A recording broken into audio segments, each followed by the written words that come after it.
বকুল। হেনা, তুমি আমায় ডাকছো?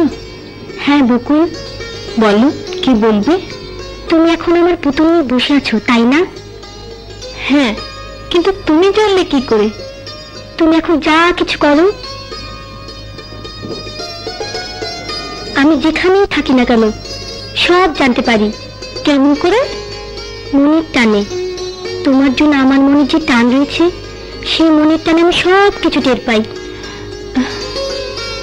আমার জন্য তোমার এত টান? হ্যাঁ, শোনো, অনেক রাত হয়েছে, এখন তুমি ঘুমাও। বেশি রাত পর্যন্ত জেগে থাকলে অসুখ করবে। হেনা, তোমাকে একটা কথা বলি। বলো।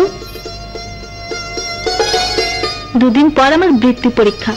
এ কদিন তোমার সাথে আর দেখা করব না, পড়াশোনা করতে হবে। তোমার পরীক্ষার আগ পর্যন্ত আমি আর দেখা করব না। এখন তুমি পড়ো, কেমন? ঠিক আছে।